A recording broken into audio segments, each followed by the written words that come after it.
it's good news with Dick Baumbach. I'm Jeff Heiser here with Mr. Baumbach, bringing us the good news for the week. How are you, Mr. Baumbach? I am doing absolutely great and having a great, good week. You know, we've been running this contest, and it's really been getting pretty interesting. You know, we're getting the right year, the wrong year and the right story, or the wrong story in the right year, I guess you could say it. We just haven't had the right combination yet. So you want to tell them a little bit more about this contest in case they haven't been tuning in? Sure. What it is, these are news stories from previous years that are all good news. And the first person to either contact you or I via email with the exact year that these stories occurred, they would win an Apple gift card. And they contact me at spacecoastcityguide@gmail.com. Or Talk Network Radio at info@talknetworkradio.com.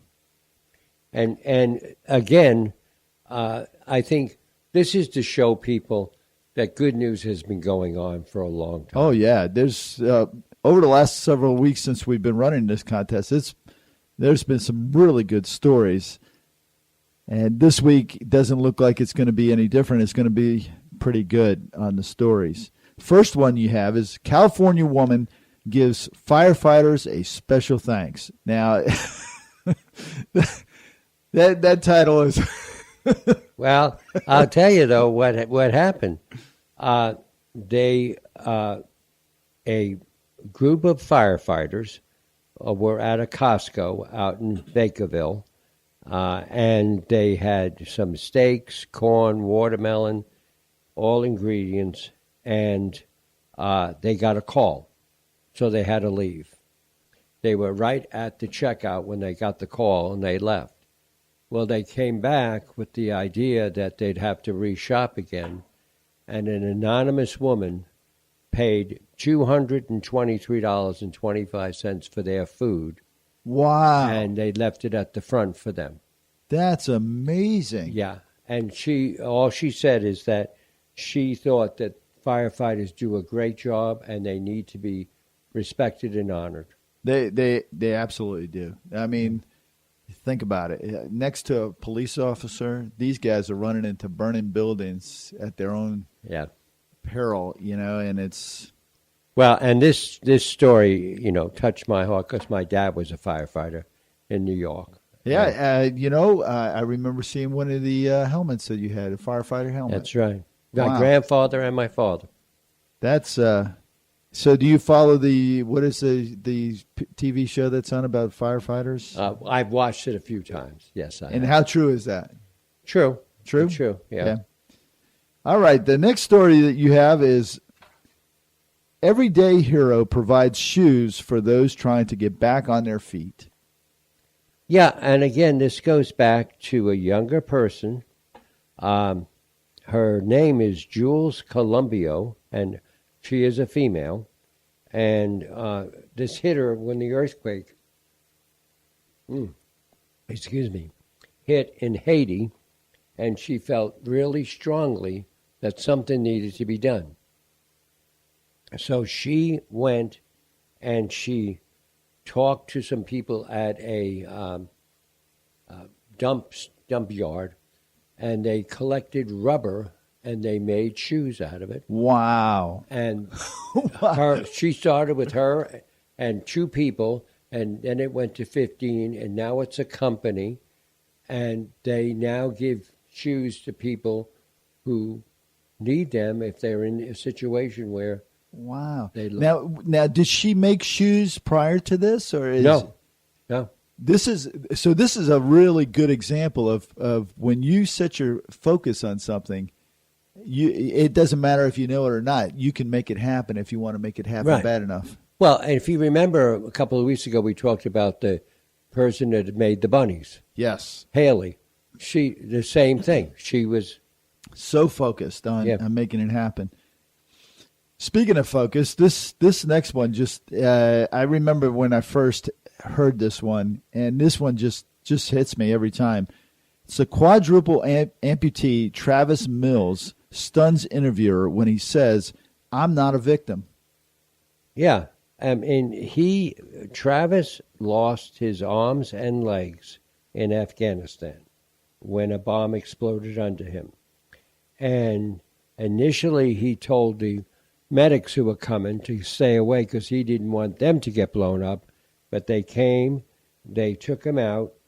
He is a retired U.S. Army Staff Sergeant, spent months at Walter Reed recovering, and but he does not want to be called a wounded warrior. Wow. He said, "I'm not wounded anymore. Wow. I'm fine now." And he recalled his comrades that were killed in the line of duty. And he also snowboards now, bikes, and recently jumped out of an airplane in the U.S. Golden Knights parachute team. Wow. This is such a good story in so many ways because so many people feel that they're the victim. Yep. And it's like when my kids were growing up and they would say things where they always kind of made it sound like they were the victim, I always came up with, well, it could be this. Right. And this is a perfect example. This is a guy that lost both arms, both legs, and he doesn't consider himself a victim. Yeah. It's all in the frame of mind. And the thing is, to this day, he's been on a CNN series, and he says, "I am not a victim. I am a survivor, and I can do stuff, and thank you very much." That's incredible. Yeah. Your next story is about border collies. And border collies help reduce E. coli on the beaches. Now, I don't know if have you ever had a border collie? No, sir, I have not. My neighbor had one, and I'm telling you, I don't know how they can get them to do this because these dogs are crazy dogs. Right. Well, no, we had Old English sheepdogs and we had St. Bernards. These dogs here are, I mean, they, I don't know when they ever sleep, if you know what I mean. They're all over the place. They don't. Well, this is the public beaches in Michigan, and somebody decided to train them, and it worked. And wow. And the rest is history. And they started at a 200-meter section of beaches, and they just keep going back and forth. And medical people and scientists say they have cleared out the E. coli. Wow. And now, does it say how many dogs they use? 2. 2, that's it. 2. Holy smokes. That's amazing. And it's just like all those stories today and all those stories over the last, as far back as I can go, is just been amazing. That's right. We won't say how many years. No, I won't. But speaking of the years, you want to tell them one more time about the contest? Sure. Okay. Anybody that gives us via email the exact year that these stories broke, the first one that we get, we will award them an Apple gift card. But you have to be the first one, and you either contact me at spacecoastcityguide@gmail.com or Talk Network Radio at info@talknetworkradio.com. Well, Mr. Baumbach, another great week with another great series of great good news stories. Thank you so much for being here. I really appreciate this that you're bringing out to us. These are really good, feel-good stories. They really are. And the thing that's so great about it, Jeff, is that these good news stories, as we know, normally every week we say, here's what's going on this past week. But what I wanted to show people is this has been going on forever. And it, like we talked about people who have mission to do things. Right. This is not just this week. It's been going on forever. Yeah, exactly. People just do good things. Well, speaking of good things, you're going to be here again next week, and hopefully we'll have a winner by then. Until then, have a great week. Mr. Baumbach, and it's always a pleasure and a great time to have you here in the studios. Thank you very much, Jeff. You have a great, good week, too.